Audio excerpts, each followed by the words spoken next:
ഉപക്രമ വാക്കുകൾ നീട്ടിപ്പറഞ്ഞ് മാന്യ ശ്രോതാക്കളുടെ സമയം പാഴാക്കുവാൻ ആഗ്രഹിക്കുന്നില്ല.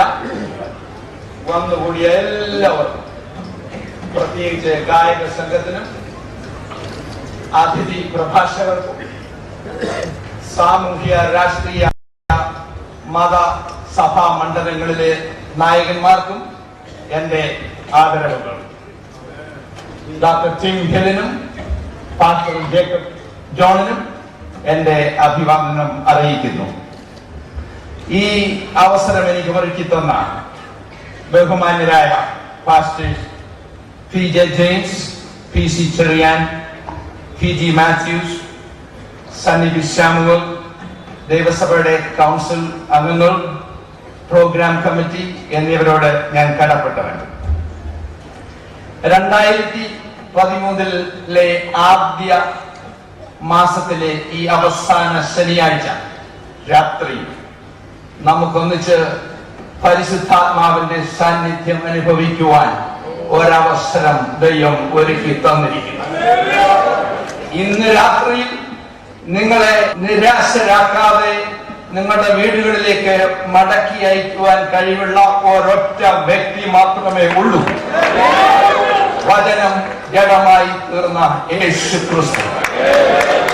ആ യേശു ക്രിസ്തുവിൽ പൂർണ്ണമായി ആശ്രയിച്ചുകൊണ്ട്, 100% ആശ്രയിച്ചുകൊണ്ട്, നിങ്ങളുടെ പ്രാർത്ഥനയുടെ വലയത്തിൽ നിന്നുകൊണ്ട് ഞാൻ പ്രസംഗത്തിലേക്ക് കടക്കുകയാണ്. ആധാരവാക്യം ഞാൻ വായിച്ച് കേൾപ്പിക്കാം. റോമർ 5-ാം അധ്യായത്തിൽ. വേദപുസ്തകവുമായി അടുത്ത് പരിചയമില്ലാത്ത ചിലർ ഇവിടെ ഉണ്ടെന്ന് ഞാൻ ഊഹിക്കുന്നു. പുതിയ നിയമത്തിലെ 6ാമത്തെ പുസ്തകമാണ് റോമർ. നാം ഉപയോഗിക്കുന്ന ഇന്ത്യ ബൈബിൾ സൊസൈറ്റിയുടെ 157-ാം പേജ്. റോമർ 5-ാം അധ്യായത്തിന്റെ 1-2 വാക്യങ്ങൾ. വിശ്വാസത്താൽ നീതീകരിക്കപ്പെട്ടിട്ട് നമ്മുടെ കർത്താവായ യേശു ക്രിസ്തു മൂലം നമുക്ക് ദൈവത്തോട് സമാധാനമുണ്ട്. നാം നിൽക്കുന്ന ഈ കൃപയിലേക്ക് നമുക്ക് ക്രിസ്തു മൂലം വിശ്വാസത്താൽ പ്രവേശനവും ലഭിച്ചിരിക്കുന്നു. 2-ാം വാക്യത്തിലെ നാം നിൽക്കുന്ന എന്ന പദസമുച്ചയം ഒന്ന് ശ്രദ്ധിച്ചാലും ഇന്നത്തെ പ്രസംഗ വിഷയം അതാണ്. നാം നിൽക്കുന്ന ഈ കൃപ. പാപരോഗത്തിൽ നിന്നും നമ്മെ ഉദ്ധരിച്ച് പരിശുദ്ധാത്മാവിൽ നമ്മെ നിറച്ച് ഒരു ജയജീവിതം നയിക്കുവാൻ അത്ഭുതങ്ങളുടെ വഴിയിലൂടെ നമ്മെ നയിക്കുന്ന, നാം നിൽക്കുന്ന ഈ കൃപ, നമ്മെ നിലനിർത്തുന്ന ദൈവകൃപ. നവീകരണ വിശ്വാസികളായ നാം പരക്കെ ഉപയോഗിക്കുന്ന നമ്മുടെ ബൈബിളിൽ നാം നിൽക്കുന്ന ഈ കൃപ എന്ന് നാം വായിച്ചു കേട്ടു. Syrian orthodox Bible society Thiruvalla പ്രസിദ്ധീകരിച്ച ബൈബിളിൽ നാം സ്ഥിതി ചെയ്യുന്ന കൃപ എന്നാണ്. കാത്തലിക് ബൈബിൾ സൊസൈറ്റി എറണാകുളം അതിൽ വിവർത്തനത്തിൽ നമുക്ക് കൈവന്നിരിക്കുന്ന ഈ കൃപ എന്നാണ്. ഞാനൊരു ഗ്രീക്ക് പദാനുപത വിവർത്തനം പരിശോധിച്ചു. അതിൽ ഇങ്ങനെയാണ്: നാം എവിടെ നിൽക്കുന്നുവോ അതിന് കാരണമായ കൃപ. ഇതിൽ ഏറ്റവും കൃത്യമായിട്ട് വിവർത്തനം ചെയ്തിരിക്കുന്നത് നമ്മുടെ കയ്യിലിരിക്കുന്ന പഴയ വേദപുസ്തകവും സിറിയൻ ഓർത്തഡോക്സ് സൊസൈറ്റി പ്രസിദ്ധീകരിച്ച ബൈബിളുമാണ്. നാം സ്ഥിതി ചെയ്യുന്ന കൃപ, നാം നിൽക്കുന്ന ഈ കൃപ. അതിന്റെ 5-ാം അധ്യായത്തിന്റെ 1-ാം വാക്യം ഏറ്റവും കൃത്യമായി വിവർത്തനം ചെയ്തിരിക്കുന്നത് മാതൃഭൂമിയുടെ മുൻ എഡിറ്റർ ബോർഡിന്റെ അംഗമായ NV കൃഷ്ണവാര്യർ എഡിറ്റ് ചെയ്തതായ ഒരു ഓശാന ബൈബിളാണ്. നമ്മെ ദൈവവുമായി രമ്യപ്പെടുത്തിയിരിക്കുന്ന, യേശുവുമായി രമ്യപ്പെടുത്തിയിരിക്കുന്ന ദൈവകൃപ എന്നാണ്. നാം പരക്കെ ഉപയോഗിക്കുന്ന ഏറ്റവും കൃത്യമായ ഈ ബൈബിൾ, നമ്മുടെ കയ്യിലിരിക്കുന്ന ഈ ബൈബിളിന്റെ പിന്നിൽ പ്രവർത്തിച്ച പ്രധാനികളിൽ ചിലർ ഹൈന്ദവ പണ്ഡിതന്മാരായിരുന്നു. അവർ യേശുക്രിസ്തു ഒരു അവതാര പുരുഷനാണെന്ന് അംഗീകരിച്ചു. ദൈവവചനത്തോടെ അവർക്ക് വലിയ ബഹുമാനം, ആദരവുണ്ടായിരുന്നു. അതുകൊണ്ട് 100 വർഷങ്ങൾക്ക് മുമ്പ് ഈ ബൈബിൾ വിവർത്തനം ചെയ്തപ്പോൾ യാതൊരു മറിമായവും കൃത്രിമവും അവർ കാണിച്ചില്ല. ക്രൈസ്തവ പണ്ഡിതന്മാരാണ് അവരവരുടെ സഭകളുടെ തത്വശാസ്ത്രം സ്ഥാപിക്കാൻ വേണ്ടി ബൈബിളിൽ കൃത്രിമങ്ങൾ കാണിച്ചിട്ടുള്ളത്. ഈ ബൈബിളിനോട് ഏറ്റവും ആത്മാർത്ഥതയും വിശ്വസ്തതയും പാലിച്ചിട്ടുള്ളത് ഹൈന്ദവ വ്യാകരണ പണ്ഡിതന്മാരാണെന്ന് നന്ദിപൂർവ്വം ഞാനിവിടെ പ്രസ്താവിച്ചു കൊടുക്കുന്നു. പുതിയ നിയമത്തിൽ ഏറ്റവും കൂടുതൽ കൃപ എന്ന വാക്ക് ഉപയോഗിച്ചിരിക്കുന്ന പുസ്തകം റോമാലേഖനമാണ്. ആകെ 22 പ്രാവശ്യം. 1-ാം അധ്യായത്തിൽ 2 പ്രാവശ്യം, 5-ാം അധ്യായത്തിൽ 7 പ്രാവശ്യം. 16-ാം അധ്യായത്തിൽ റോമാ സഭയെ ദൈവകൃപയ്ക്ക് ഏൽപ്പിച്ചു കൊടുത്തുകൊണ്ടാണ് ഈ റോമാലേഖനം ഉപസംഹരിക്കുന്നത് തന്നെ. അതിനിടയിൽ നമ്മെ നീതീകരിക്കുന്ന, വിശുദ്ധീകരിക്കുന്ന, നമ്മെ വീണ്ടും ജീവിപ്പിക്കുന്ന, നമ്മെ അത്ഭുതകരമായ വഴിയിലൂടെ നടത്തുന്ന, പാപം പെരുകുന്നേരത്ത് കൃപ പെരുകിത്തരുന്ന ദൈവകൃപയെ കുറിച്ച് 18 പ്രാവശ്യം ഈ പുസ്തകത്തിൽ എഴുതിയിട്ടുണ്ട്. ഇവിടെ വായിച്ച് കേൾപ്പിച്ച നാം നിൽക്കുന്ന ഈ കൃപ എന്ന വാചകം പദസമുച്ചയം പൗലോസിനെ കൊണ്ട് ദൈവം എഴുതിപ്പിച്ചത് AD 59. ഇന്നൊക്കെ 1954 വർഷങ്ങൾക്ക് മുമ്പ് തിരുവല്ലയിൽ നിന്നും 9777.55 മൈൽ ദൂരെ ഗ്രീസിൽ വെച്ച് റോമാ സഭയ്ക്ക് വേണ്ടി ഇത് എഴുതിക്കുമ്പോൾ, ദൈവം പൗലോസിനെ കൊണ്ട് എഴുതിക്കുമ്പോൾ, തലമുറകളെ മുൻകൂട്ടി കാണിക്കുന്നതായ ദൈവത്തിന്റെ മുമ്പിൽ ഒരു കണ്ണാടി പോലെ നിങ്ങളുടെ മുഖം പ്രത്യക്ഷമായിരുന്നു. താങ്കളുടെ വേദന അനുഭവിക്കുന്ന ശരീരം, ആരോടും പറയാനാവാത്ത ഹൃദയത്തിന്റെ ഉള്ളിലെ വേദനകൾ, കുടുംബ പ്രശ്നങ്ങൾ, സാമ്പത്തിക തകർച്ചകൾ, ആത്മീക പ്രശ്നങ്ങൾ, ഇതെല്ലാം ഇത് പൗലോസിനെ കൊണ്ട് എഴുതിച്ചപ്പോൾ ദൈവത്തിന് മറവായിരുന്നില്ല. ഈ പ്രസംഗം കുറെ ദിവസങ്ങൾക്ക് മുമ്പ് എന്റെ വീട്ടിലെ ഒരു ഒഴിഞ്ഞ മുറിയിൽ പ്രാർത്ഥിച്ച് ഞാൻ തയ്യാറായിക്കൊണ്ടിരിക്കുമ്പോൾ എനിക്കറിവില്ലായിരുന്നെങ്കിലും നിങ്ങൾ ചില പ്രശ്നങ്ങളുമായി ഈ പന്തലിൽ വരുമെന്നും നിങ്ങൾ എവിടെ ഇരിക്കുമെന്നും സ്വർഗത്തിലെ റഡാർ മൂക്കുകൂട്ടി പിടിച്ചെടുത്തിരിക്കുന്നു. നിങ്ങൾ ഇന്ന് രാത്രികാലം ദൈവത്തിന്റെ വചനത്തിന് കീഴ്പ്പെടുമെങ്കിൽ നിങ്ങളുടെ കൊടുക്കിൽ നിന്നും വിടിവിക്കുവാനുള്ള ഒരു പദ്ധതി സ്വർഗത്തിലെ ദൈവം തന്റെ മാലാഖമാരെ ആഴ്ചകൾക്ക് മുമ്പേ ഏൽപ്പിച്ചിട്ടുണ്ട് എന്ന് ഞാൻ വിശ്വസിക്കുന്നു.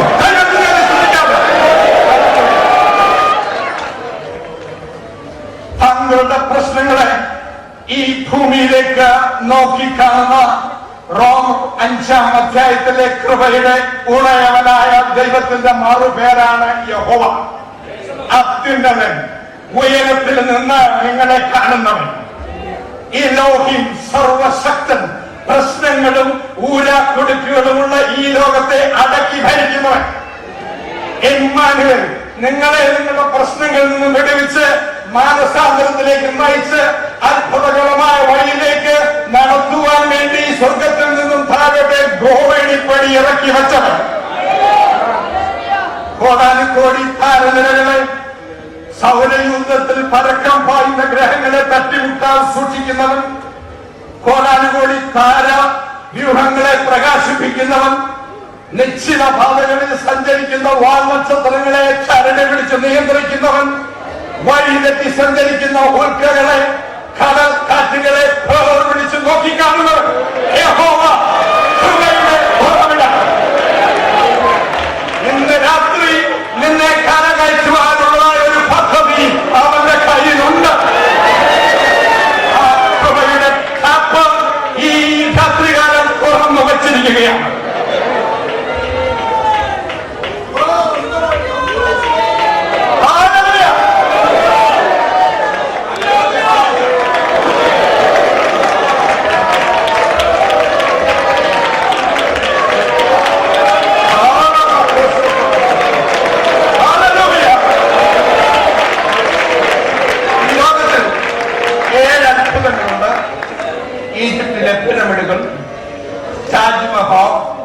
പലതും. എന്നാൽ ആത്മീയ മണ്ഡലത്തിലെ അത്ഭുതങ്ങൾ എന്താണ്? രോഗശാന്തി, സാമ്പത്തിക വിടുതൽ ഇതാണോ? അതോ നിലം പതിച്ച എറിയോ കോട്ടയാണോ? ഒരു വേദ പണ്ഡിതൻ പറയുന്നത് ആത്മീയ മണ്ഡലത്തിലെ ഏറ്റവും വലിയ അത്ഭുതം കൃപയാണ്. നീതീകരിക്കുന്ന, നമ്മെ വിശുദ്ധീകരിക്കുന്ന ദൈവ കൃപ. അതിനെക്കുറിച്ച് ആ പണ്ഡിതൻ ഇങ്ങനെ ഒരു പ്രസ്താവന എഴുതിയത് ഞാൻ വായിച്ചു തുറക്കുന്നു. Grace is taking an unholy man from this unholy world, making him holy, putting him back into this unholy world and keeping him holy in this unholy world. Taking an unholy man from this unholy world, making him holy, putting him back into this unholy world and keeping him holy in this unholy world. അശുദ്ധനായ ഒരു വ്യക്തിയെ ഈ അശുദ്ധ ലോകത്തിൽ നിന്നും വലിച്ചെടുത്ത് അവനെ ശുദ്ധീകരിച്ച് വീണ്ടും ഈ അശുദ്ധ ലോകത്തിലാക്കി വെച്ച് അവനെ വിശുദ്ധനായി അശുദ്ധ ലോകത്തിൽ ആക്കുന്ന ദൈവകൃപ.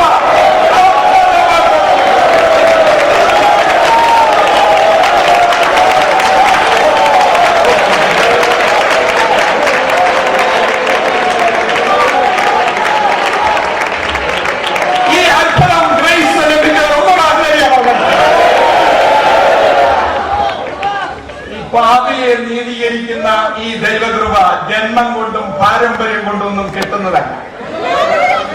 ആ കൃപ നാം കത്തിച്ച് ജ്വലിപ്പിച്ചുകൊണ്ടിരിക്കണം. കുറെക്കാലം മുമ്പ് വടക്കേ ഇന്ത്യയിലെ കുരങ്ങന്മാരെ കുറിച്ച്, വാനരങ്ങളെ കുറിച്ച് ഒരു സാമൂഹ്യ ശാസ്ത്രജ്ഞൻ പഠിച്ച ശേഷം എഴുതിയ ഒരു ലേഖനം ഞാൻ വായിക്കുകയുണ്ടായി. വടക്കേ ഇന്ത്യയിൽ മലകളിൽ താമസിക്കുന്ന വേടന്മാർ അവരുടെ കൃഷിയും വേട്ടയും ഒക്കെ കഴിഞ്ഞിട്ട് വൈകിട്ട് അത്താഴവും കഴിഞ്ഞ ശേഷം മലഞ്ചരവുകളെ ഒന്നിച്ചു കൂടും. ഒരു തീക്കുണ്ടം അവരുണ്ടാക്കും. ഉണങ്ങിയ വൃക്ഷക്കൊമ്പോൾ വെട്ടി അതിനകത്തിടും. പിന്നെ ചുറ്റുവട്ടം കാണുന്ന കൊള്ളി ചുള്ളിക്കമ്പോഴൊക്കെ പറക്കിയിട്ട് തീയടിക്കും. അതിന്റെ ചുറ്റും തണുപ്പ് കാലത്ത് ദിവസങ്ങളും മാസങ്ങളും വൈകിട്ട് വന്നിരുന്ന് വിനോദം, നമ്മുടെ മാടക്കട വിനോദം പോലെ കഥ പറയും, നാട്ടുകാരികളൊക്കെ പറയും, ഡാൻസ് കളിക്കും, ഈറ തണ്ടുകൾ കൊണ്ടുണ്ടാക്കിയ ഫ്ലൂട്ട് വായിക്കും. തീ കെട്ടു തുടങ്ങുമ്പോൾ അവർ ചുറ്റുവട്ടം കിടക്കുന്ന ചുള്ളിക്കുമ്പോൾ വീണ്ടും ആ തീയിലേക്ക് ഇട്ടുകൊടുത്ത് അത് നിലത്തിറക്കും. ഈ തീക്കുണ്ടത്തിന്റെ ചുറ്റും സന്ധ്യയ്ക്ക് വിനോദത്തിന് വേണ്ടി വന്ന് കൂടുമ്പോൾ മുതൽ അടുത്തുള്ള കുരങ്ങുകളെല്ലാം ചുറ്റുമുള്ള വൃക്ഷങ്ങളിൽ വന്നിരുന്ന് ഇതെല്ലാം നിരീക്ഷിച്ച് സൂക്ഷിച്ച് നോക്കി 2-3 മണിക്കൂറുകൾ ഇരിക്കും മേലെ. എന്നിട്ട് ഒരു 12 മണി പാതരയാകുമ്പോൾ ഇവരെല്ലാം വീടുകളിൽ ഉറങ്ങാനായിട്ട് വേടന്മാർ പോകും. അപ്പോൾ എന്ത് പറ്റുമെന്ന് അറിയാമോ? ഈ കുരങ്ങന്മാരെല്ലാം അവരങ്ങ് പോകുമ്പോൾ താഴെയോട്ട് ഇറങ്ങി വന്ന ഈ അഗ്നികുണ്ഡത്തിന്റെ ചുറ്റും ഇരുന്ന് തീ ആസ്വദിച്ച് വാലിൻ ചുരുട്ടിയിരുന്ന് തീ ആസ്വദിക്കും.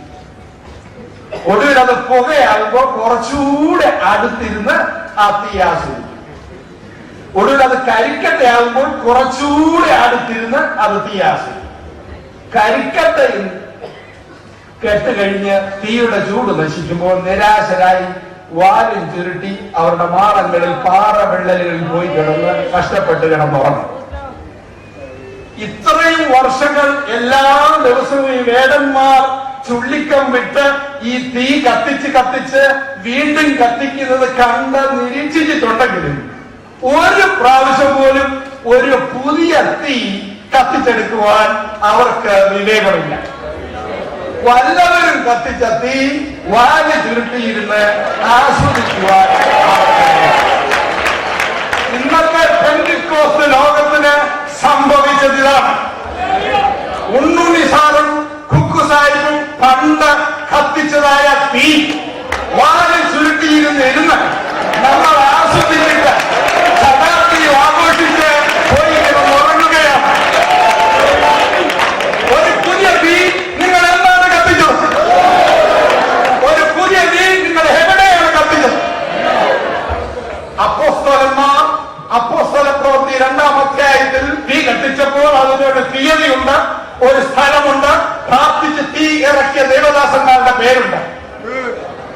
നാം ഇന്ന് അസൂസ സ്ട്രീറ്റിലെയും പൂവത്തൂർ സ്ഥലത്തെയും ഒക്കെ അവശിഷ്ടങ്ങൾ ആസ്വദിച്ച് കഴിയുകയാണ്. എവിടെയാണ് നാം പുല്ല് തീ കത്തിച്ചത്? നാം വീണ്ടും ജീവിക്കണമെങ്കിൽ നമ്മൾ പുതിയ തീ കത്തിച്ചെങ്കിലേ സാധിക്കുകയുള്ളൂ. നമ്മുടെ പഴയ പൂർവ്വ പിതാക്കളെ കുറിച്ച്, മാതാക്കളെ കുറിച്ച് നാം പുസ്തകം എഴുതുമ്പോൾ അതിലിടുന്ന ടൈറ്റിലുകൾ ഉണർവിന്റെ തീനാളങ്ങൾ, ജ്വലിച്ചു പ്രകാശിച്ച താരങ്ങൾ എന്നൊക്കെയാണ്.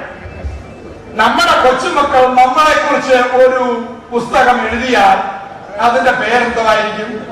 കെട്ടടങ്ങിയ കരിക്കട്ട, ഒരിക്കലും കത്താത്ത പച്ചക്കമ്പ്, ഇങ്ങനെയൊക്കെയായിരിക്കും പേരെടുത്തത്. Assemblies of God, church of God, IPC ചാരക്കൂട്ടങ്ങൾ, തിരി. പ്രിയപ്പെട്ടവരെ, പുതിയ തീ കത്തിച്ചില്ലെങ്കിൽ നാം അടുത്ത തലമുറയുടെ മുന്നിൽ ലജ്ജിക്കേണ്ടി വരും. ചരിത്രം നമുക്ക് നൽകുന്ന മറുപേര് എന്തായിരിക്കും? പൂവത്തൂരിന്റെ വാലേത്തൂങ്ങികൾ. പൂവത്തൂരിന്റെ വാലേത്തൂങ്ങികൾ അതും ആസ്വദിച്ചുകൊണ്ടിരിക്കണം. നമ്മുടെ തീ എവിടാണ്, എന്നാണ് കത്തിച്ചത്? പ്രിയപ്പെട്ടവരെ, നമ്മൾ പുതിയ തീ കത്തിക്കേണ്ടിയിരിക്കുന്നു. നമ്മുടെ ഒന്നാം തലമുറയിലെ പിതാക്കന്മാരെ കുറിച്ച് പല പേരുകൾ നമുക്കുണ്ട്. ഭക്തൻ കുട്ടിയച്ചൻ, സ്തോത്രം ഉണ്ണിച്ചൻ, അല്ലേലിയ വർഗീസ്, ഇതൊക്കെ. ഇന്ന് നമ്മുടെ കൊച്ചുമക്കൾ നമുക്കിടുന്ന പേരുകൾ റോളക്സ് പാപ്പച്ചൻ, കള്ളത്രാസ് കുഞ്ഞുകുട്ടി, മൊസൈക്ക് തോമാച്ചൻ. പഴയ പേരുകൾ നമുക്ക് എവിടെ കിട്ടി? പണ്ട് നമ്മുടെ സഭകൾക്കിടുന്ന പേരുകൾ കൊടിവെട്ടികൾ എന്നാണ്. കാരണം നമ്മളെ തന്നെ വിശുദ്ധീകരിക്കാൻ വേണ്ടി പുകയില വീടി ഉണ്ടാക്കുന്ന വ്യക്തികൾ വെട്ടിക്കളഞ്ഞു. ഇന്ന് നമ്മുടെ സഭകൾക്കിടുന്ന പേരുകൾ വീടി വിഴുങ്ങി തോമസ് കുട്ടിയുടെ സഭ. കാരണം തോമസ് കുട്ടി തിരുവത്താഴം എടുക്കും, തരം കിട്ടുമ്പോഴൊക്കെ ഒളിച്ച് വീടിയും വലിക്കും. ഒരിക്കലും തോമസ് കുട്ടി രാത്രിയിൽ ബസ് സ്റ്റേഷനിൽ നിന്ന് തിരിച്ചു നടക്കുമ്പോൾ വീടി കയ്യിലുണ്ട് പുകച്ച്. പാസ്റ്റർ അതുവഴി വരുന്നു. പാസ്റ്ററെ കണ്ടപ്പോൾ ഇയാൾ അവൻ വിഴുങ്ങി. പക്ഷെ പാസ്റ്റർ അതിന്റെ അറ്റത്തെ തീ നേരത്തെ കണ്ടിരുന്നു. അങ്ങനെയാണ് വീട് വിഴുങ്ങി തോമസ് കുട്ടിയുടെ സഭയായത്. പ്രിയപ്പെട്ടവരെ, പുതിയ പഴയ പേരുകൾ നാം വീണ്ടെടുക്കണം. പഴയ തീകൾ നാം കത്തിക്കണം. തീകൾ വീണ്ടും വീണ്ടും കൊള്ളികളിട്ട് നാം കത്തിച്ചുകൊണ്ടിരിക്കണം. വല്ലവരും കത്തിച്ച തീ ആ കൊലകന്മാർ ആസ്വദിക്കുന്നത് പോലെ ഇരുന്നാൽ പോരാ, നമ്മുടേതായ തീ.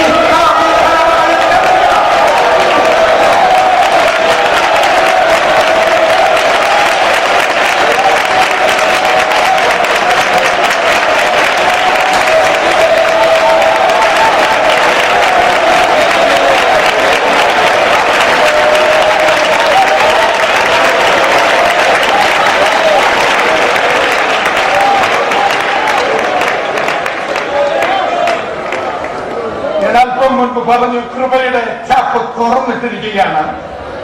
എന്നാൽ ദൈവം നമ്മെ സൃഷ്ടിച്ചത് ഒരു കളിപ്പാവയെ പോലെ, ഒരു യന്ത്ര മനുഷ്യനെ പോലെ ദൈവം പറയുന്നതൊക്കെ ചെയ്യിപ്പിച്ച് നിർബന്ധിച്ചെടുക്കുന്നവരായിട്ടല്ല.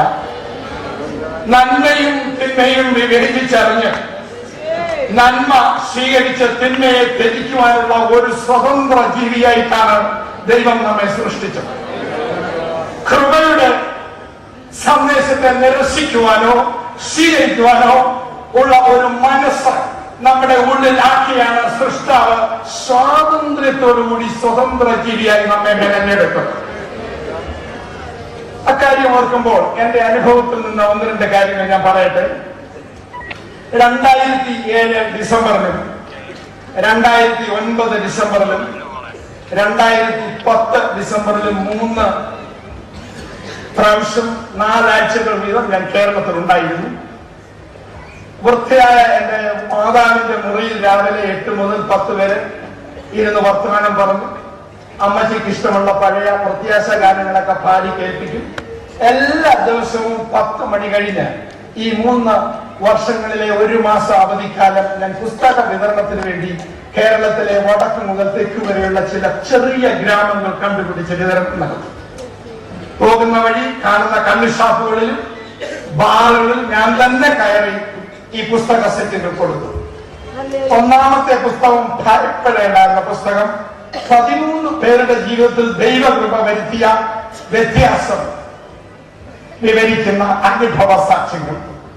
രണ്ടാമത്തേത് സ്വർഗവും നരകവും ഇല്ലെങ്കിൽ എന്ന പുസ്തകം എന്ന ട്രാക്ട് നിരീശ്വരന്മാരെ ദൈവത്തിലേക്ക് ആകർഷിക്കുന്നത്. മൂന്നാമത്തെ പുസ്തകം മനുഷ്യരെ മധ്യസ്ഥരാക്കരുത്, അതായത് പുണ്യവാളന്മാർ നല്ലവരായിരുന്നാൽ അവരെ ആദരിക്കാം, എന്നാൽ അവരുടെ പ്രതിമകൾ വെച്ച് അവരെ നമസ്കരിക്കരുത് എന്ന് സ്നേഹപൂർവ്വം താണു വീണു പറയുന്ന ഒരു പുസ്തകം. നാലാമത്തെ പുസ്തകം പൂർണ്ണ സുവിശേഷ സത്യങ്ങൾ കഥാരൂപത്തിൽ ആവിഷ്കരിക്കുന്ന തീവണ്ടി എന്ന നോവൽ. അഞ്ചാമത്തെ പുസ്തകം പുതിയ നിയമം. ഈ 5 പുസ്തകങ്ങൾ 2 റബ്ബർ ബാൻഡുകളിലാക്കി കെട്ടി ഭദ്രമായി ഒരു ഗിഫ്റ്റായാണ് ഞാൻ വിതരണം ചെയ്തത്. കൊല്ലം ഡിസ്ട്രിക്റ്റിൽ ആറുകടമുക്ക് കട എന്ന സ്ഥലത്ത് നിന്ന് തെക്കോട്ട് തിരിഞ്ഞ കുറെ കിലോമീറ്റർ പോകുമ്പോൾ കുഴിമതിക്കാവുന്ന ഒരു സ്ഥലമാണ്. അതിന്റെ തെക്കേ അറ്റം മുതൽ അങ്ങോട്ട് കുറെ കിലോമീറ്ററുകൾ ഞാൻ ഒരാഴ്ച കൊണ്ട് 431 വീടുകൾ എന്റെ കാലം കൊണ്ട് കയറി ഇറങ്ങി 4 പുസ്തകവും പുതിയ നിയമവും കൊടുത്തു. എന്റെ ഡ്രൈവർ ഡ്രൈവ് ചെയ്തുകൊണ്ടിരിക്കുമ്പോൾ ഞാൻ പ്രാർത്ഥിച്ചുകൊണ്ടിരിക്കും. ഉപശാഖകളിൽ ശാഖകൾ റോഡിലേക്ക് അങ്ങോട്ട് തിരികെ ഇങ്ങോട്ട് തിരികെ ദൈവാത്മാവിന്റെ പ്രേരണ അനുസരിച്ച് ഞാൻ പറയും. ഡ്രൈവർ അങ്ങോട്ട് തിരിയും. ആ സ്ഥലത്ത് ഞാൻ ഒരു വീട്ടിൽ കയറി ചെന്നപ്പോ ഒന്നും പറയുന്നതിന് മുമ്പേ ഒരു 20-25 വയസ്സുള്ള ഒരു യുവാവ് എന്നെ കണ്ടപ്പോൾ പറഞ്ഞു, യാക്കോബ സമുദായക്കാരാണെന്നാണ് എന്റെ തോന്നൽ.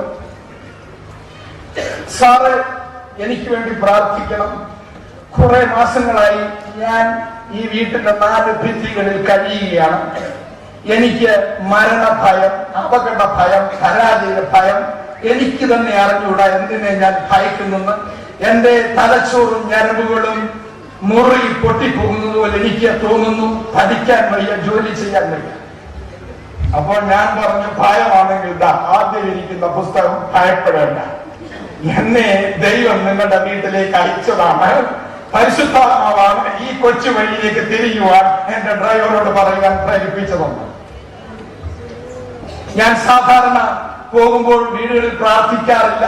ഞാൻ എഴുതിയ ഓതമാണ് ലേഖകനാണ് ഈ വിതരണം ചെയ്യുന്നതെന്ന് അറിയാറില്ല. ആർക്കും എന്നെ പരിചയമില്ല. 100 വീട്ടിൽ കയറിയാൽ ഒരാൾ പോലും എന്നെ തിരിച്ചറിയത്തില്ല. അങ്ങനെയുള്ള സ്ഥലങ്ങളിലാണ് പോകുന്നത്. ഞാനത് പറയത്തുമില്ല, പരിചയപ്പെടുത്തി. പിന്നെ അവരുടെ കൂടെ ചായ കുടിക്കാൻ ഒന്നുള്ള സമയം എനിക്കില്ല. മിന്നൽ വിതരണമായി. ഞാൻ ആ യുവാവിന് വേണ്ടി പ്രാർത്ഥിച്ചപ്പോൾ എനിക്ക് കരച്ചിലടക്കാൻ കഴിഞ്ഞില്ല. ദൈവകൃപയുമായി ഞാൻ ഒരു വീട്ടിൽ ചെന്നപ്പോൾ ആ വീടും ആ മാതാവും എന്നെ സ്വീകരിച്ചു.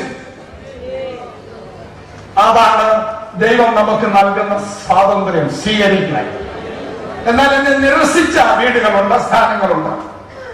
ഏതാനും ദിവസങ്ങൾ ഉച്ച കഴിഞ്ഞ സമയം ഞാൻ എറണാകുളം കലൂർ ഏരിയയിൽ ബാറുകളുടെ, വിദേശ മദ്യങ്ങൾ വിൽക്കുന്ന ബാറുകളുടെ മുമ്പിലാണ് വിതരണം നടത്തിയത്. ഞാൻ മിനി വാനിൽ എന്റെ ഡ്രൈവർ മൊത്തം ബാറുകളുടെ പാർശ്വങ്ങളിൽ പതുങ്ങി കിടക്കും. മദ്യക്കുപ്പികളുമായി വരുന്നവർക്ക് ഈ പുസ്തക സെറ്റും പുതിയ നിയമവും കൊടുക്കും. ഒരു വെള്ളിയാഴ്ച ഉച്ച സമയം കഴിഞ്ഞപ്പോൾ ഒരു യുവാവ് 2-3 മദ്യക്കുപ്പികളുമായി ബാറിൽ നിന്ന് ഇറങ്ങി വരുന്നു. മോട്ടോർ സൈക്കിളിൽ മദ്യക്കുപ്പി വെച്ചിട്ട് മോട്ടോർ സൈക്കിൾ സ്റ്റാർട്ട് ചെയ്യുകയാണ്. അപ്പോൾ ഞാൻ പുഞ്ചിരിച്ചുകൊണ്ട് അങ്ങോട്ട് ചെന്നു, അനിയന് കഥ വായിക്കാൻ ഇഷ്ടമാണോ? ഇതിലൊരു പുസ്തകത്തിൽ ഒരു തീവണ്ടി അപകടത്തിന്റെ കഥ അവസാനത്തെ ചാപ്റ്ററിലുണ്ട്. അത് കേട്ടപ്പോൾ സന്തോഷമായി. ആ യുവാവ് അങ്ങ് സ്വീകരിച്ചു പുസ്തകം. പക്ഷെ അത് സ്വീകരിച്ചു കഴിഞ്ഞപ്പോൾ ഞാൻ പെന്തക്കോസ്ത് സ്റ്റൈലിൽ ഒരു വാചകം കൂടി പറഞ്ഞു. അനിയ, സഹോദര, ഈ പുസ്തകങ്ങൾ നിങ്ങൾ വായിച്ചാൽ സ്വർഗത്തിലെ ശക്തി നിങ്ങളെ മദ്യപാനത്തിൽ നിന്നും വിട്ടുവെക്കും. മദ്യം കഴിക്കാനുള്ള ആശ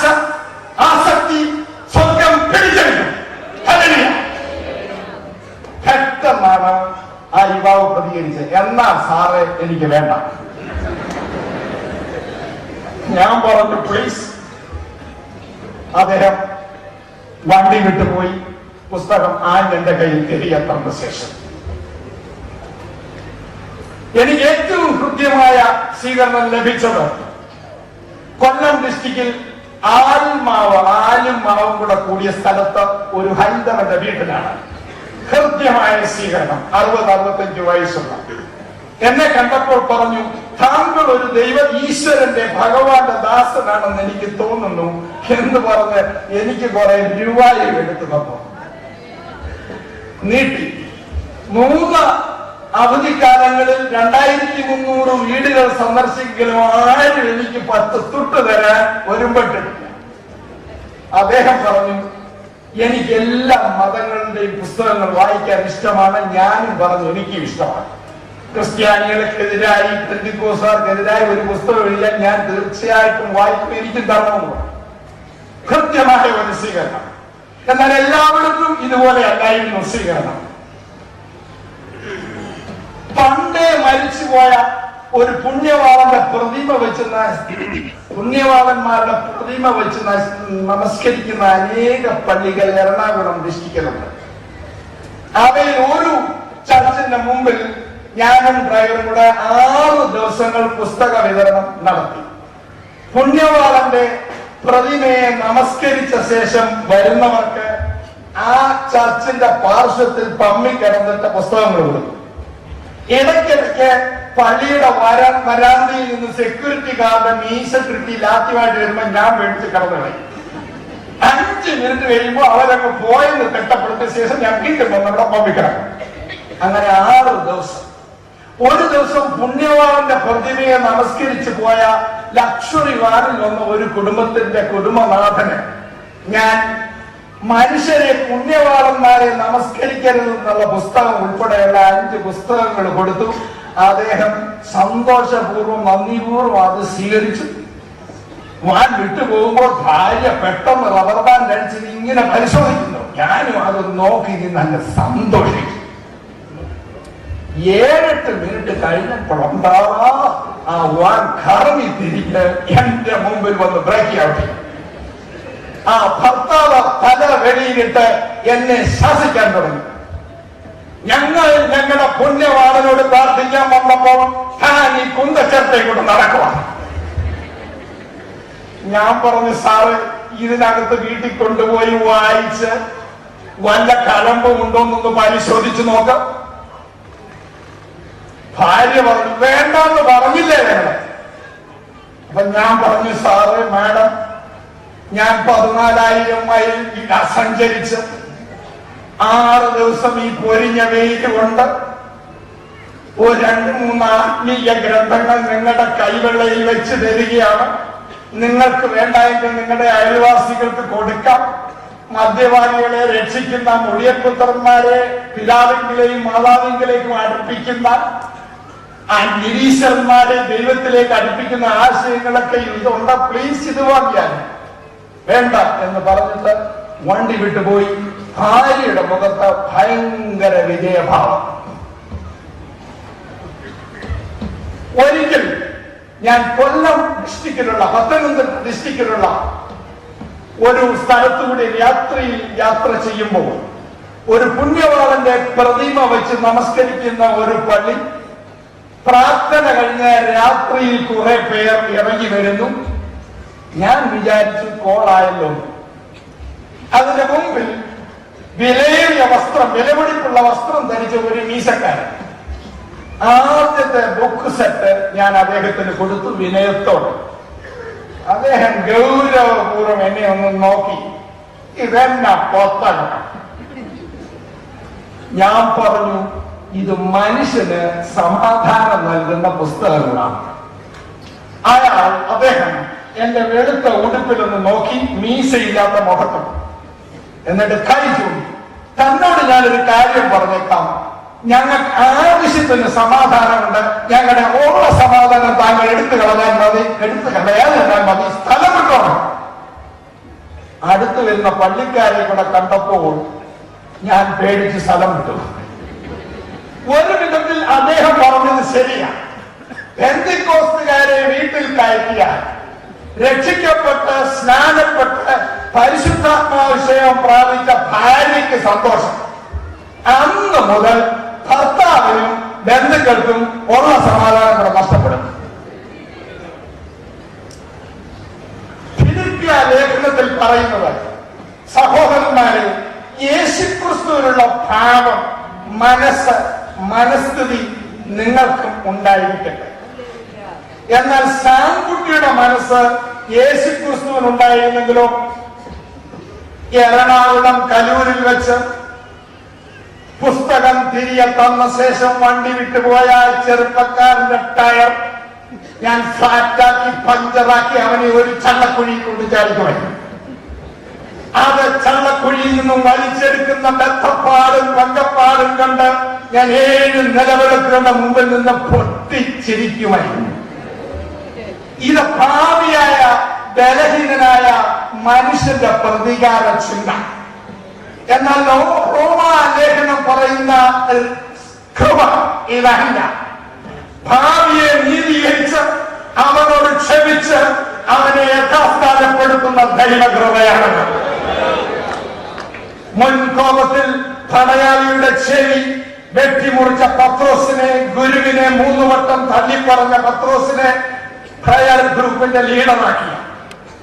അന്യന്റെ പണം നികുതി ഈടാക്കി പിഴിഞ്ഞെടുത്ത സക്കായിയെ പ്രയർ ഗ്രൂപ്പിന്റെ കമ്മിറ്റി അംഗമാക്കിയ. 5 പുരുഷന്മാരെ വശീകരിച്ച സ്ത്രീയെ അവൾ അനുദപിച്ചപ്പോൾ ശിക്ഷിക്കാതെ പറഞ്ഞയക്കുക. ചത്തകളിൽ മെനക്കെട്ട് നിന്ന ശേഷം താമസിച്ചു വന്ന് മുറിപ്പണി ചെയ്തവർക്ക് ഫുൾ ടൈം സാലറി ഉണ്ട്. അവരെ മുൻപന്മാരാക്കിയ ദൈവകൃപ. ഈ രാത്രിയിൽ പിൻപന്മാരെ മുൻപന്മാരാക്കിയ അനുഭവം അനുഭവിച്ചുള്ളവർ കൈവേറ്റി ദൈവത്തെ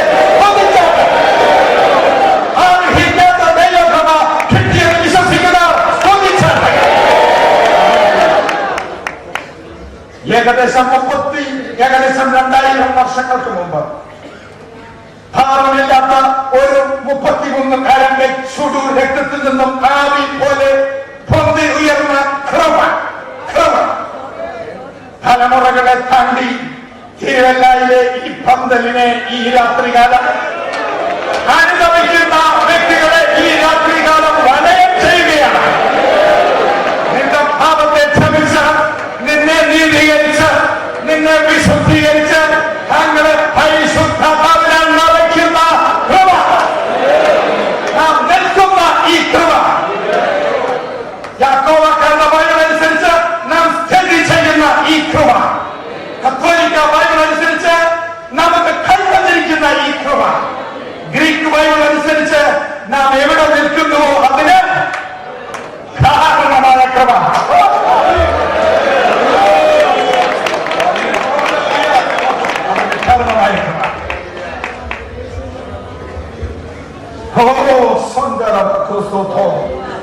ദൈവത്തിന്റെ ആത്മാവിനെ സ്പർശിക്കുകയാണ്. തന്റെ കൃപയെ സ്പർശിക്കുകയാണ്. ദൈവകൃപയുടെ അതുല്യതയെ പറ്റി റോമാ ലേഖനം 5-ാം അധ്യായത്തിൽ പറയുന്ന പൗലോസിന്റെ ജീവചരിത്രം എന്താണ് നമ്മെ പഠിപ്പിക്കുന്നത്? കപ്പലുകളും ബോട്ടുകളും നിർമ്മിച്ചു നിൽക്കുന്ന ഒരു ധനാഢ്യന്റെ മകനായിരുന്നു പൗലോസ്. അന്നത്തെ വിദ്വാൻ, ബിരുദക്കാരൻ, എന്നാൽ കണ്ണു രോഗിയായിരുന്നു എന്നാണ് ഞാനൊരു പുസ്തകത്തിൽ വായിച്ചത്. പരോക്ഷമായ തെളിവുകൾ മൂലം തെളിവുകൾ ആസ്പദമാക്കിയാണ് ഈ ഗ്രന്ഥകർത്താവ് ഇത് പറഞ്ഞിരിക്കുന്നത്. കണ്ണുകൾക്ക് പെരുവപ്പ്, നെറ്റിത്തറകൾക്ക് പെരുപ്പ്, കൃഷ്ണമണികൾക്ക് വേദന, കണ്ണിൽ കൂടി അമിതമായ ദ്രാവകങ്ങൾ ഒഴുകി നീറുക, തലവേദന, ഈ ഞരമ്പുകൾക്കെല്ലാം വേദന. ഈ പ്രശ്നം ഉള്ളവർക്ക് എഴുതുവാനോ വായിക്കുവാനോ ശ്രദ്ധ കേന്ദ്രീകരിച്ച് ചിന്തിക്കുവാനോ സാധിക്കുകയില്ല.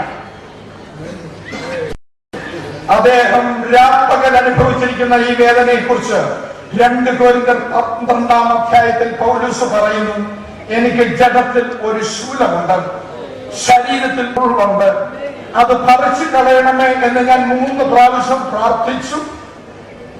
പക്ഷെ ദൈവം പറഞ്ഞു, എന്റെ കൃപ നിനക്ക് മതി മോനെ, മുള്ള അവിടെ ഇരുന്നോട്ട്, പേടിക്കണ്ട, നിന്റെ ദൗത്യം നീ നിർവഹിക്കും. എന്റെ കൃപ നിന്റെ അപരിഹത്തതയെ മറികടക്കുന്നതാണ്.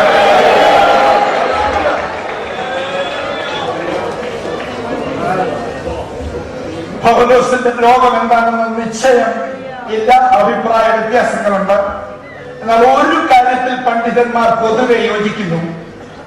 ജഡത്തിലെ ശൂലം എന്ന് പറഞ്ഞാൽ കൂടെ കൂടെ ഒരു വ്യക്തിയെ അകറ്റുന്ന ഒരു ശാരീരിക രോഗത്തിന് അന്നത്തെ എഴുത്തുകാർ ഉപയോഗിച്ചിരുന്ന ഒരു ആലങ്കാരിക ഭാഷയാണ്. കൊച്ചു കുട്ടികളുടെ അറിവിന് വേണ്ടി ഞാൻ പറയാം. ബൈബിൾ പരിചയമില്ലാത്ത ചിലരെങ്കിലും ഇവിടെ ഉണ്ടെന്ന് ഞാൻ ഊഹിക്കുകയാണ്, എന്നോട് ക്ഷമിക്കണം. ബൈബിളിന് 66 പുസ്തകം, 39 പുസ്തകം പഴയ നിയമത്തിൽ, 27 പുസ്തകങ്ങൾ പുതിയ നിയമത്തിൽ. പുതിയ നിയമത്തിലെ 27 പുസ്തകങ്ങൾ, 14 പുസ്തകങ്ങൾ പകുതിയിലാദ്യം എഴുതിയതാരാണ്?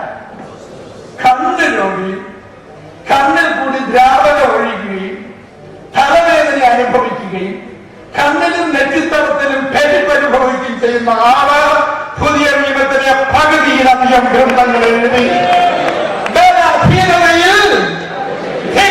നൽകുന്ന ധൈര്യമാണ്.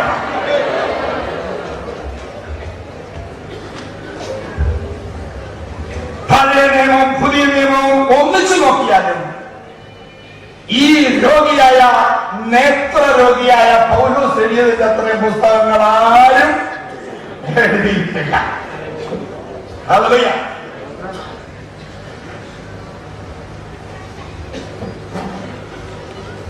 അനേക പരിമിതികൾ ഇന്ന് രാത്രികാലം നിങ്ങളിൽ പലരും അനുഭവിക്കുന്നു. റിട്ടയർമെന്റ് ഏജ് 66, സാമ്പത്തിക പരിമിതികൾ,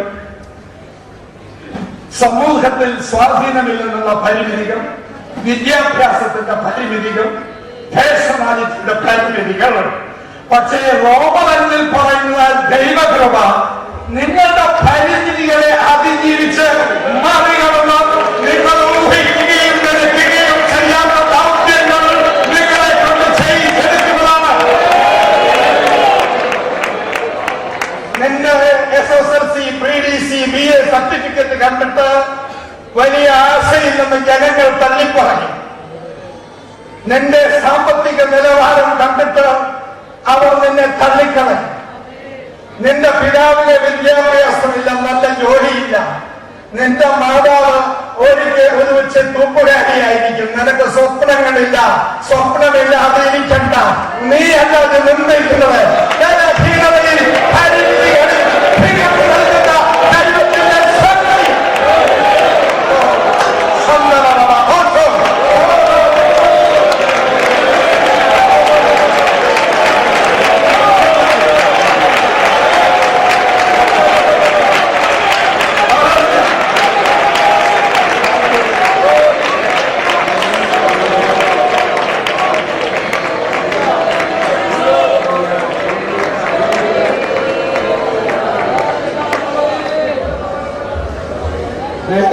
പലരും റിട്ടയർ ആകാൻ പോവുകയാണ്. ഞാൻ ദൈവത്തിന്റെ ആത്മാവിൽ നിങ്ങളോട് പറയുകയാണ്, ഈ 65 വയസ്സ് വരെ നിങ്ങൾ ചെയ്തതിനേക്കാളും കൂടുതൽ ആത്മാക്കളെ നിങ്ങൾ നേടും. അതിൽ കൂടുതൽ രോഗസൗഖ്യങ്ങൾ നിങ്ങൾ നേടും. നിങ്ങൾ മൂലമല്ല, ബലഹീനതയിൽ മികവ് പൂർണ്ണത നൽകുന്ന ദൈവത്തിന്റെ ശക്തി.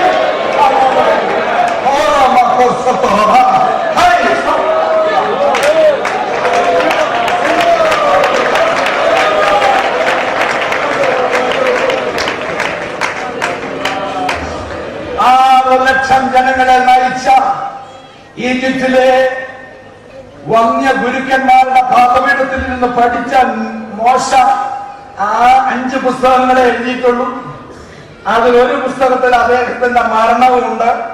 അപ്പൊ അദ്ദേഹം അറിഞ്ഞത് ശിഷ്യന്മാർ യോശുവ എന്നൊക്കെ എഴുതിയതാണ്. നീണ്ട യാത്രക്കിടയിൽ ഈ 5 പുസ്തകങ്ങൾ ചുരുളിൽ ഒന്ന് എഴുതി വെക്കാൻ സമയം അദ്ദേഹത്തിന് കിട്ടിയില്ല. യുദ്ധം യുദ്ധം യുദ്ധം തന്നെയായിരുന്നു അദ്ദേഹത്തിന്.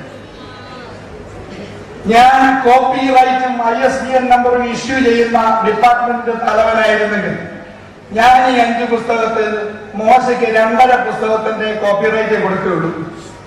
ISBN നമ്പർ ഞാൻ യോശുവാക്കി കൊടുക്കും. പാറക്കഷ്ണമെന്ന് വിശേഷിപ്പിക്കുന്ന പത്രോസ് വേദപുസ്തകത്തെ 2 മൂറി പുസ്തകങ്ങളെ എഴുതിയിട്ടുള്ള ആകെ 8 അധ്യായങ്ങൾ. ധനത്ത കൽത്തൂൺ എന്ന് വിശേഷിക്കപ്പെട്ട യാക്കോബ് ഒരു ചെറിയ പുസ്തകം. ഡോക്ടർ ലൂക്കോസ് അധികം പുസ്തകങ്ങൾ എഴുതിയിട്ടില്ല. സോളമൻ 1-2 പുസ്തകങ്ങൾ എഴുതി. എന്നാൽ രോഗിയായിരുന്ന ദിനം തോറും പകൽ തന്റെ ശരീരത്തിൽ ശൂലം വഹിച്ച പൗലോസ്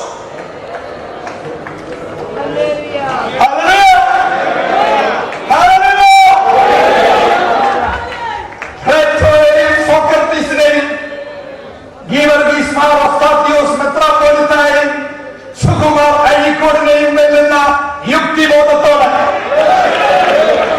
തലമുറകളെ അതിജീവിക്കുന്ന 14 പുസ്തകങ്ങൾ ലോക ചരിത്രത്തിന് സംഭാവന ചെയ്തിരിക്കുന്നു. മികവ് നൽകുന്ന ദൈവകൃപ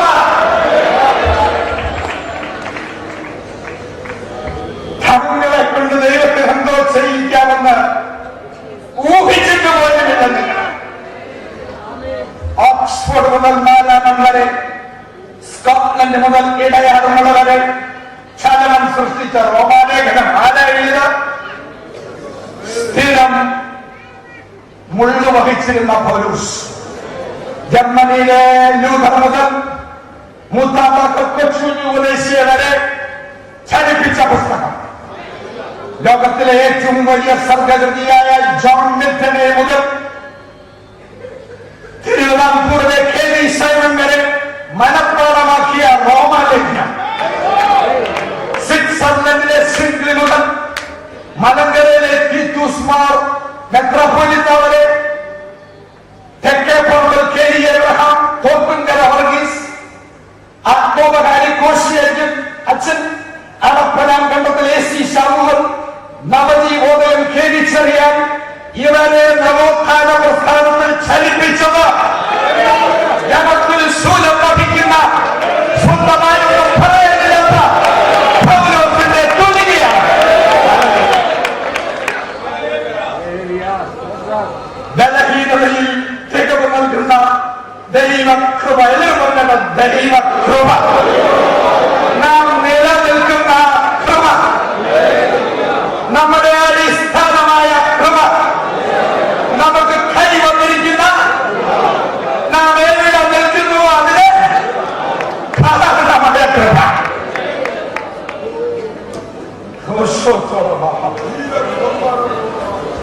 പൗലോസ് രോഗിയെങ്കിലും 100 രോഗികൾ അദ്ദേഹം കൈവച്ച് പ്രാർത്ഥിച്ചപ്പോൾ സൗഖ്യമായി എന്ന അപ്പോസ്തലപ്രവൃത്തി 14-28 അധ്യായങ്ങളിൽ പറയുന്നു.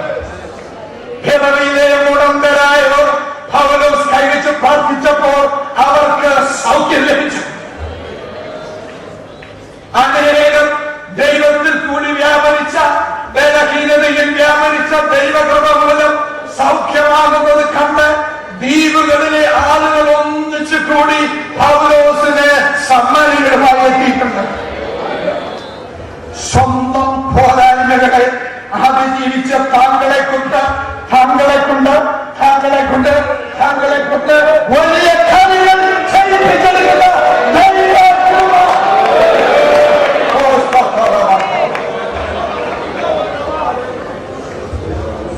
അതുകൊണ്ടാണ് പാസ്റ്റർമാർ സ്വന്തം ശരീരത്തിൽ ശൂലങ്ങൾ വഹിക്കുമ്പോൾ, രോഗങ്ങൾ സ്വന്തം വീട്ടിൽ പ്രശ്നങ്ങൾ ഉള്ളപ്പോൾ, സ്വന്തം സഭയിൽ പ്രശ്നങ്ങൾ ഉള്ളപ്പോൾ, അന്യ വീടുകളിൽ പാസ്റ്റർമാർ കോട്ടേജ് മീറ്റിംഗ് നടത്തുമ്പോൾ ആ വീടുകളിൽ ബലഹീനതയിൽ തികവ് നൽകുന്ന ദൈവം കൃപ വ്യാപരിച്ച്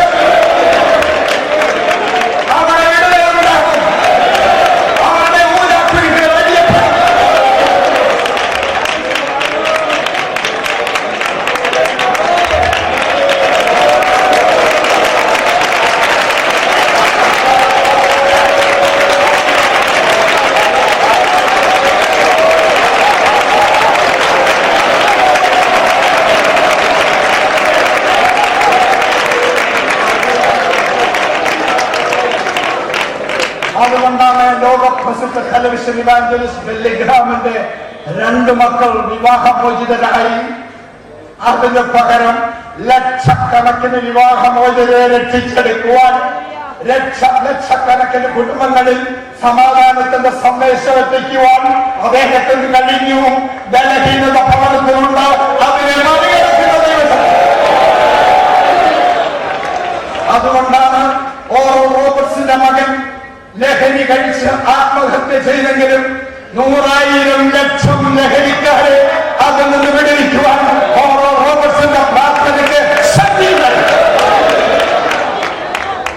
അതുകൊണ്ടാണ് വൃക്കകൾ പറിച്ചു കഴിഞ്ഞ് വീട്ടിൽ വിശ്രമിക്കുന്ന സമയത്ത് സഹോദരൻ ദിനകരൻ ഫോണിൽ കൂടി 5 വൻകരകളുള്ള ഇന്ത്യക്കോട് വേണ്ടി പ്രാർത്ഥിച്ചപ്പോൾ അവിടെ വിടുതലുണ്ടായി.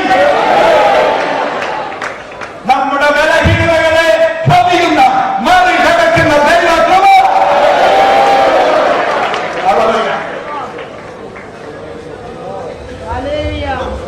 ഭാവം പെരുകുന്നിടത്ത് കൃപ പെരുകുന്നുണ്ട്. ഒരാൾ രോഗിയാകുമ്പോൾ 10 പേരെ സൗഖ്യമാക്കുന്ന, ഒരാൾ നിന്നെ ഇടിച്ച് കളയുവാൻ ശ്രമിക്കുമ്പോൾ വേറെ 10 നിന്നെ കൊണ്ട് ഫലിക്കുന്ന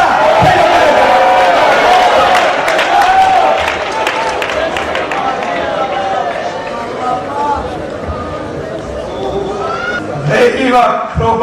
എന്തെന്ന് പറഞ്ഞാട്ട് നാം നിൽക്കുന്ന ഈ കൃപ, നമ്മെ നിലനിർത്തുന്ന കൃപ. നാം എവിടെ നിൽക്കുന്നു അതിന് കാരണമായ കൃപ.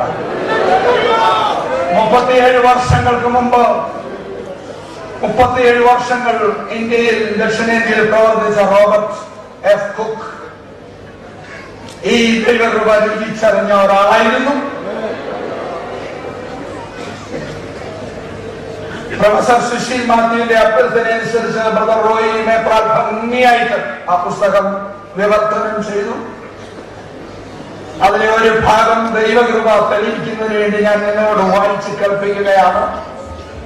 റോമ ലേഖനത്തിൽ പൗലോസ് പറയുന്ന ദൈവകൃപ രുചിച്ചറിഞ്ഞ ഒരാൾ. ഞാൻ കഴിഞ്ഞ ആഴ്ച വളരെ ബിസി ആയിരുന്നു. കഴിഞ്ഞ 2 ആഴ്ച കോളേജ് തുറന്ന ആഴ്ചയാണ്. ഞാൻ എന്റെ ഭാര്യയ്ക്ക് ഒരു ജോലി കൊടുത്തു, പുഷ്പയ്ക്ക്. ഈ റോയ് എബ്രാറിന്റെ പുസ്തകം, ഈ റോബർട്ട് കുക്കിന്റെ പുസ്തകം മൊത്തം വായിച്ച് റോമ ലേഖനത്തിൽ നിന്ന് എത്ര പ്രാവശ്യം കുക്കുസായിട്ട് പറയുന്നുണ്ട്. എന്റെ ഭാര്യ അത് കുത്തിയിരുന്ന് എണ്ണി 6 പ്രാവശ്യം ആ ദൈവപ്രത്യം റോമ ലേഖനത്തിലെ ദൈവകൃപയെ കുറിച്ച് പറഞ്ഞ് തന്നെ ബലപ്പെടുത്തി. അദ്ദേഹത്തിന്റെ ആത്മകഥയിൽ നിന്നും ഒരു ഭാഗം ഞാൻ വായിച്ച് കേൾപ്പിക്കുകയാണ്. നിങ്ങൾ ശ്രദ്ധിച്ചാലും ബലഹീനതയിൽ കേട്ടില്ല, ബലഹീനതയിൽ നമ്മുടെ അപര്യാപ്തതയെ മറികടന്ന് അത്ഭുതം പ്രവർത്തിക്കുന്ന ദൈവം. ഇത് കുക്ക് സാഹിബിന്റെ ഡയറിയാണ്. ആത്മകഥ റോയി മേപ്രാൽ വിവർത്തനം ചെയ്തത്. പ്രൊഫസർ സുശീൽ മാത്യു വളരെ നിങ്ങൾ ഹാർഡ് വർക്ക് ചെയ്തു. ദൈവം നിങ്ങളെ അനുഗ്രഹിക്കട്ടെ. ഒരിക്കൽ അസഹനീയമായ ചൂടിനാൽ സൂര്യാതാപമേറ്റ എനിക്ക്, സാമ്പത്തികല്ല ആർക്കാം, തല പൊട്ടിപ്പോകുന്നത് പോലെയുള്ള വേദന അനുഭവപ്പെട്ടു. അല്പം ആശ്വാസത്തിനായി നനഞ്ഞ തുവാലയും വാഴയിലെയും ഞാൻ തലയിലിട്ട് നോക്കിയെങ്കിലും വേദന വിട്ടുമാറിയില്ല. കൂടാതെ ആഴ്ചതോറും ഉദര വേദനയായാലും വയറുവേദനയായാലും ഞാൻ ഭാരപ്പെട്ടുകൊണ്ടിരുന്നു. ജഡത്തിലൊരു ശൂലം. ഉണ്ടായിരുന്നു. എന്റെ വേദനകൾ സഹിക്കവയ്യാതായപ്പോൾ ഞാൻ മരിക്കുവാൻ പോവുകയാണെന്ന ചിന്ത എന്നെ അലട്ടി. ഞാൻ മരിച്ചാൽ പുതിയതായി പണിയുവാൻ ആരംഭിച്ച ചാപ്പലിന്റെ അടിവാരത്തിൽ താഴ്വരയിൽ എന്നെ അടക്കണമെന്ന് പ്രിയപ്പെട്ടവർക്ക് നിർദ്ദേശവും നൽകി. അല്പസമയം കഴിഞ്ഞ് വരാന്തയ്ക്ക് പുറത്ത് ആളുകൾ ഉച്ചത്തിൽ സംസാരിക്കുന്നത് കേട്ട് ഞാൻ ആരാണ് സംസാരിക്കുന്നതെന്ന് അറിയാൻ വരാന്തയിലിറങ്ങി. കാളവണ്ടിയിൽ വന്ന വെളിയിൽ നിൽക്കുന്ന 2 ഹിന്ദുക്കളെ ആയിരുന്നു അവിടെ ഞാൻ കണ്ടത്, അവർ വണ്ടിയിൽ വിരിച്ചിരുന്ന കച്ചിമത്തയിൽ നിന്നും ഒരു യുവതിയെ എടുത്ത് എന്റെ മുമ്പിൽ വരാന്തയിൽ കൊണ്ട് കിടത്തി. അവരുടെ മുഖത്ത് വലിയ വേദനയുടെ നിഴലാട്ടം കാണാമായിരുന്നു. അവിടെയുള്ള സർക്കാർ ആശുപത്രി ഞങ്ങളുടെ താമസ സ്ഥലത്തിന് സമീപമായിരുന്നു. അവർ ഇവിടെ വഴിതെറ്റി വന്നതായിരിക്കുമെന്ന് എനിക്ക് തോന്നി. നിങ്ങൾ തെറ്റായ സ്ഥലത്താണ് വന്നിരിക്കുന്നത്, ആശുപത്രി ഇവിടെയല്ലെന്ന് ഞാൻ പറഞ്ഞു. അപ്പോൾ ആ രണ്ട് ഹിന്ദുക്കൾ പറഞ്ഞു, ഞങ്ങൾക്ക് ആശുപത്രിയിലല്ല പോകേണ്ടത്, ഞങ്ങളുടെ ആവശ്യം താങ്കളെ പ്രാർത്ഥിച്ച് സൗഖ്യമാക്കണം എന്നതാണ്.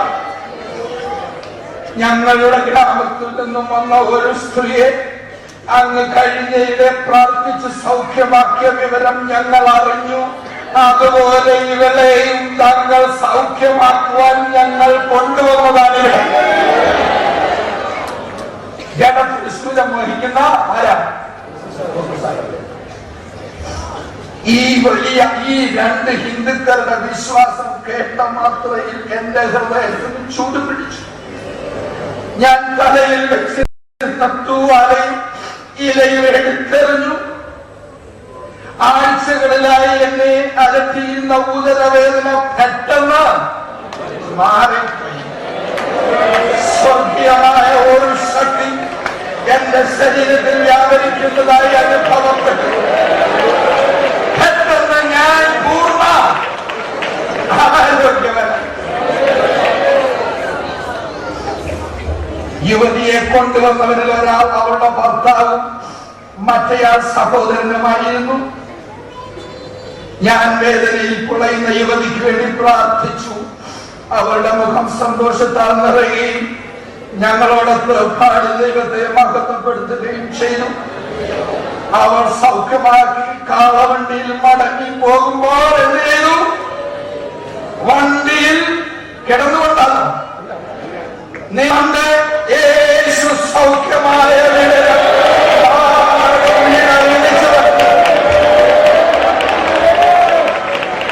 മാത്രമല്ല, അതുവരെ എന്നെ അലട്ടിക്കൊണ്ടിരുന്ന തലവേദനയും വയറുവേദനയും അന്ന് തന്നെ സൗഖ്യമാവുകയും ചെയ്തു. ഇതിനു വേണ്ടി ബന്ധപ്പെട്ട സുശീൽ മാപ്പിന് ഞാനൊരു ഫീസ് കൊടുക്കാൻ പോകുക. എല്ലാവരും ഒന്ന് കൈ.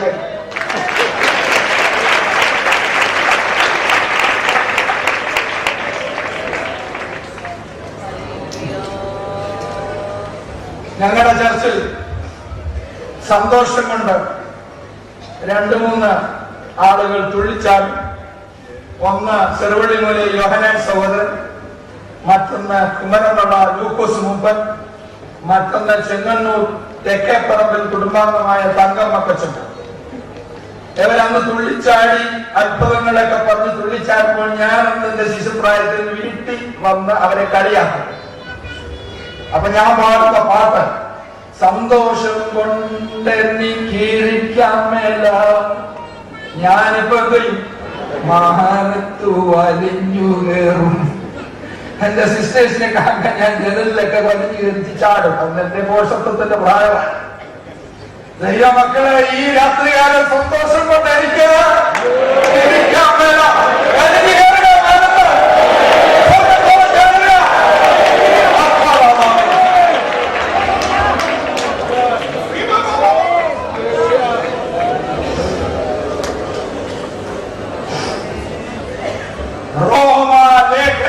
നേത്രരോഗി ശൂലം വഹിച്ചവനെ കൊണ്ട് ദൈവം ചെയ്യിപ്പിച്ചെടുത്ത കാര്യം. പ്രിയ സഹോദര, സഹോദരി, യുവതി, യുവാവെ, നിന്നെ കൊണ്ട് എന്തെല്ലാം ചെയ്യിപ്പിച്ചെടുക്കുമെന്നൊന്നും നിനക്ക് ഒരു ഗുണവുമില്ല. എന്റെ നാട്ടുകാരെ, വീട്ടുകാരെ അതിശയിപ്പിക്കുന്ന വഴികളിലൂടെ ദൈവത്തിലൂടെ അതിശയങ്ങൾ ചെയ്യിപ്പിച്ചെടുക്കും.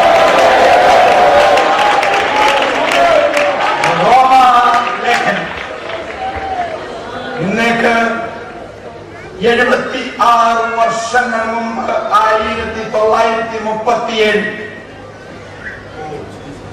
പുനലൂരിന് സമീപമുള്ള ഒരു ഗ്രാമത്തിൽ വെച്ച് കൊല്ലം ചെങ്കോട്ട റോഡ് ബസ് കാത്തു നിന്നിരുന്ന പുകവലിക്കാരനും ദുശീലനും 19 വയസ്സുകാരനുമായിരുന്ന 5ാം ക്ലാസ്സിൽ തോറ്റ് പഠിത്തം നിർത്തിയ എന്റെ പിതാവ് ശ്രീ NM ചാക്കോയെ നീതീകരിച്ചത് ഞാൻ വായിച്ച റോമാലേഖനത്തിലെ 5-ന്റെ 2-ാം വാക്യം 1-ാം വാക്യം ആയിരുന്നു. അന്ന് പാസ്റ്റർ ART അതിശയം ഇടമൺ കവലയെ മറികടന്ന് മുറിച്ചുകൊണ്ട് നടക്കുകയായിരുന്നു. കാരൻകൊടയും വേദപുസ്തകവുമേ. വെള്ളിമല കവലയിൽ ബസ് കയറാൻ നിന്ന എന്റെ പിതാവിനെ മുൻ പരിചയമില്ലാത്ത, മുമ്പ് സംസാരിച്ചിട്ടില്ലാത്ത പിതാവിനെ കണ്ട് ART അതിശയം നിന്നും. റോമാലേഖനം 6-21 വായിച്ച് കേൾപ്പിച്ചു. പാപത്തിന്റെ ശമ്പളം ദൈവത്തിന്റെ കൃപാവരമോ നമ്മുടെ കർത്താവായ യേശുവിൽ നിത്യജീവൻ തന്നെ. 15 മിനിറ്റ് 10 മിനിറ്റ് അദ്ദേഹം സുവിശേഷം എന്റെ പിതാവിനോട് പറഞ്ഞു. അദ്ദേഹം പറഞ്ഞ 1-2 വാചകങ്ങൾ എന്റെ പിതാവ് വീട്ടിൽ പറയുന്നത് ഞാൻ കേട്ടിട്ടുണ്ട്. പ്രിയ ചാക്കോ, നിന്റെ ഈ പുകവലിയും ദുശീലവും ചീത്ത കൂട്ടുകെട്ടും നിനക്ക് ശമ്പളം തരും, നിത്യ നരകം. ഈ ദുശീലങ്ങൾ നിന്റെ ശരീരത്തെയും മനസ്സിനെയും നശിപ്പിക്കും. പാസ്റ്റർ അതിശയം ആ കവലയ്ക്ക് തൊട്ടടുത്ത് നിന്ന ഒരു പറമ്പിലേക്ക് എന്റെ പിതാവിനെ മാറ്റി നിർത്തി തലയിൽ കൈവച്ചു പ്രാർത്ഥിച്ചു. എന്റെ പിതാവ് പശ്ചാത്താപത്തിൽ അനുതാപത്തിൽ വിങ്ങിപ്പൊട്ടിക്കരഞ്ഞു. പോക്കറ്റിലുണ്ടായിരുന്ന ബീഡി എന്നേക്കുമായി വലിച്ചെറിഞ്ഞു. പിറ്റേ മാസം സ്നാനപ്പെട്ടു. അന്നത്തെ കുപ്പു സാഹിബിന്റെ സഭയുടെ അംഗവുമായി തീർന്നു. എന്നെ ഏഴംകുളം കുഗ്രാമത്തിൽ വളർത്തിയെടുത്ത് പഠിപ്പിച്ചെടുത്ത് 21-ാം വയസ്സിൽ ഉപരിപഠനത്തിന് 5200 രൂപയുടെ ടിക്കറ്റ് എടുത്തു തന്ന് ഉപരിപഠനത്തിന് അമേരിക്കയിൽ അയച്ച, റബ്ബർ വ്യാപാരം കൊണ്ട് ഉപജീവനം കഴിച്ച പുകവലിക്കാരനായ എന്റെ പിതാവിനെ നീതീകരിച്ച ദൈവകൃപയുടെ കാര്യമാണ് ഞാൻ പറയുന്നത്. ഏതാണ്ട് അതേ സമയം 1 വർഷം മുമ്പ് 77 വർഷങ്ങൾക്ക് മുമ്പ് 77 വർഷങ്ങൾക്ക് മുമ്പ് ഇന്നേക്ക് 1936 ഏഴംകുളം കല്ലേത്ത് ഗ്രാമത്തിൽ നിന്ന് 4 കിലോമീറ്റർ അകലെ തേക്കുപാറ നടന്ന പോലെ IPC ഉണർവ് യോഗത്തിൽ വെറുതെ അത് കാണാനായി പോയ എന്റെ മാതാവിനെ ദൈവത്തിന്റെ കൃപ സ്പർശിച്ചു. ആ 14 വയസ്സുള്ള ആ മൺപാത്രത്തിൽ ആ വർഷം തന്നെ ദൈവത്തിന്റെ അത്യന്ത ശക്തി പകർന്നു.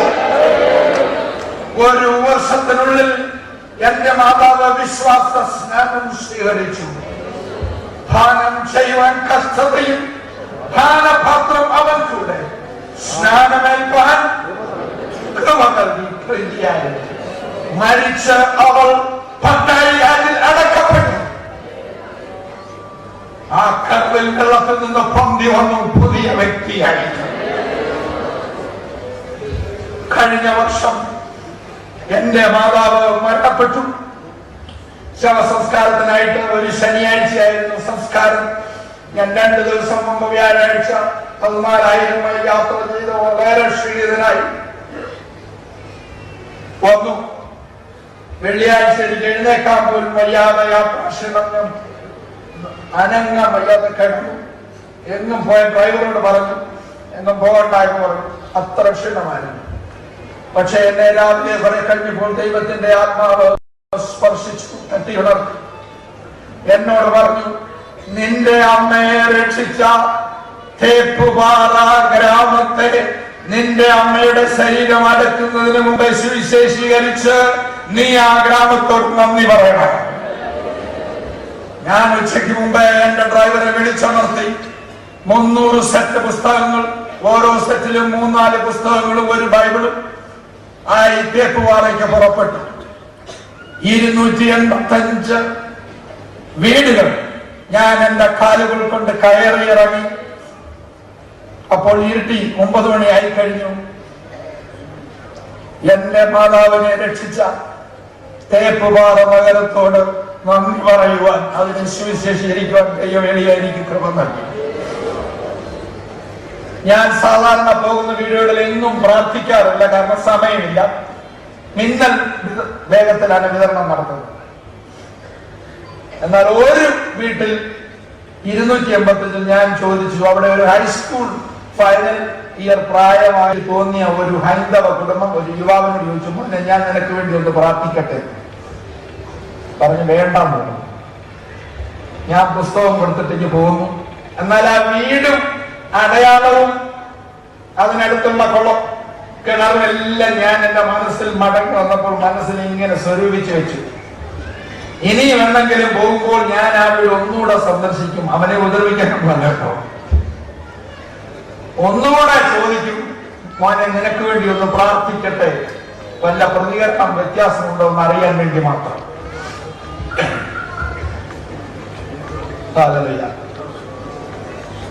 ആ ഗ്രാമത്തിൽ ദൈവം 300 സെറ്റുമായിട്ടാണ് ഞാൻ പോയത്. ആരോടും ഞാനാണെന്ന് പറയത്തില്ല. എന്റെ തലമുടിയൊക്കെ നരച്ചു. 43 വർഷമായി നാട് വിട്ടിട്ട് ആർക്കും എന്നെ കണ്ട അറിയത്തില്ല. പക്ഷെ 2 പെന്തിക്കോസുകാർ എന്നെ പേടിയിട്ട് അവർക്ക് മനസ്സിലായി. അവർ എന്നെ പിടിച്ച് വർത്തമാനം പറഞ്ഞു. 15 വീട്ടിൽ തീർക്കാനൊക്കില്ല, 300 തീർക്കാൻ പോയതാണ്. ആ 15 വീട്ടുകാരുടെ രക്തം എന്നോട് ചോദിക്കത്തില്ല, എന്നെ പിടിച്ചു നിർത്തി നിനക്കെടുത്തിയ പെന്തിക്കോസുകാരോടെ ചോദിക്കത്തുള്ളൂ.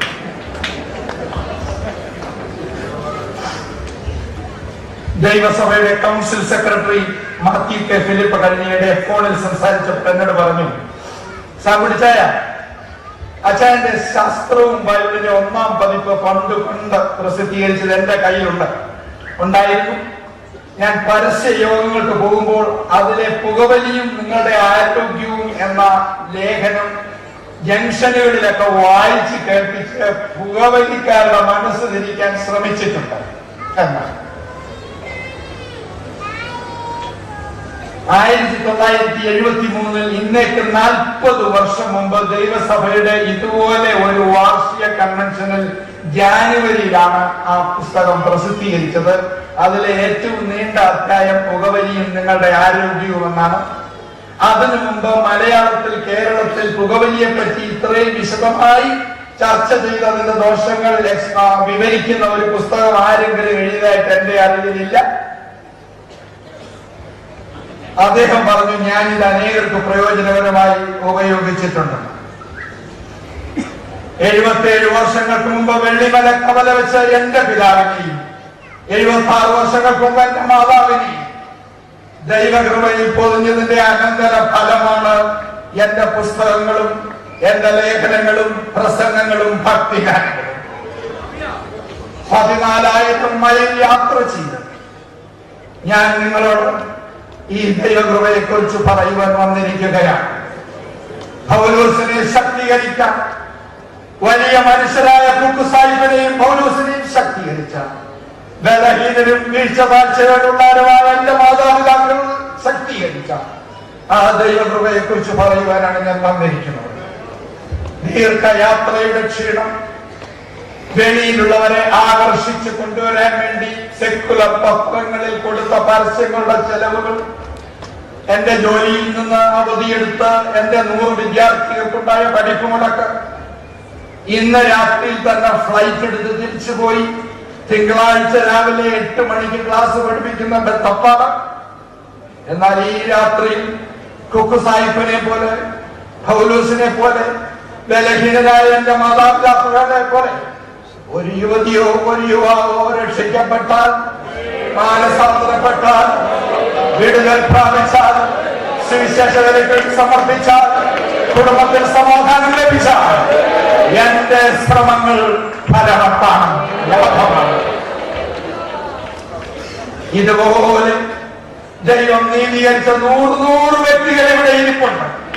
നിങ്ങൾക്ക് അനേക കഥകൾ പറയാനുണ്ട്. പൗലോസ് തന്നെ യഥാർത്ഥത്തിൽ ഒരു കൊലപാതകനായിരുന്നു. മറ്റനേകരെ ക്രിസ്ത്യാനികളെ കൊല്ലാൻ കണ്ടുപിടിച്ച് കൊല്ലാൻ ഒത്താശ നിന്ന ഒരാളായിരുന്നു പൗലോസ്. അവനേക്കാൾ വലിയ പാപം ചെയ്ത ആരും ഇന്ന് രാത്രിയിൽ ഇവിടെ ഇല്ല. ഞാൻ നിർത്തേണ്ട തോന്നിക്കണം. അത്രയും പാപം ചെയ്ത ആരെങ്കിലും എന്നല്ല പൗലോസിനെ ദൈവം നീതീകരിച്ചു.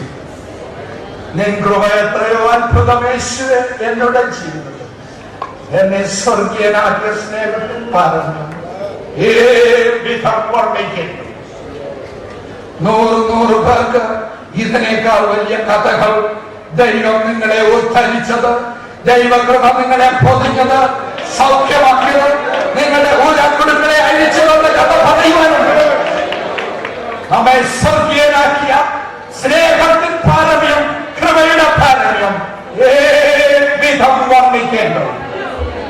കണ്ണടച്ച് കൈകൊട്ടി ആത്മാവ് നൽകുന്ന ഉച്ചാരണങ്ങളോട്, വിക്കിയുള്ള ഫലങ്ങളോട്, ദൈവാത്മാവിന്റെ പ്രേരണയോട് നമുക്ക് വർണ്ണിക്കാം. ഹല്ലേലൂയ. എല്ലാവരും ഒന്നിച്ച് അവിടെ ഇരുന്നുകൊണ്ട് ദൈവത്തെ സമയം ആരാധിക്കാം.